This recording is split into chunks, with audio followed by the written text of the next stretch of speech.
My ex ghosted me, so I found a way that he will have to see my face every day. This was a while ago and I'm over him now, but about 2 years ago I dated a coworker. I know now that that was a mistake. I was barely in my 20s when this happened.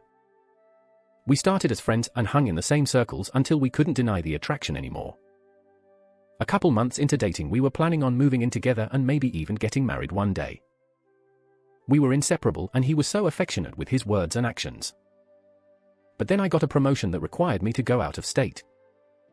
We decided to do long distance for a while and I would keep a lot of my stuff at his place until I moved back, then we would live together. Unfortunately, a month into long distance he ghosted me. There was no indication that things were going wrong, so I was devastated and blindsided.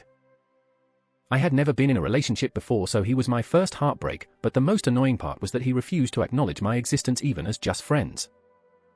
We were in similar group chats and he would just skip over my comments. He would go out of town when I came in town, and he would get mad at me for hanging out with our mutual friends. I found this out through the grapevine. It was one of the few things I knew about him after the breakup. Eventually, I moved on and met someone new, but I was still very hurt that someone who I once considered a great friend would just cut me out of my life for no reason. So here's where the petty revenge comes from. We have a company homepage that shows different slides of employees doing things like receiving awards or special events. The homepage plays on the TV screens at work as well as the computers. One day the company sent an email asking for pictures with a prompt, so I chose the pretty picture of myself I could find and a nice fluffy paragraph to go with it.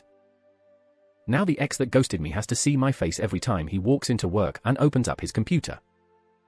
A revenge a year in the making. I haven't been this proud of a stranger in a long time. Were you able to get back the stuff that was at his house? That's what I'm thinking of too. I left my book collection at my ex's house, and instead of contacting me about getting it back, it was a bad breakup, he threw them out. So I always feel angry when I see someone get ghosted who has things at their place. I know it's only stuff, but it's not someone else's to keep or throw out.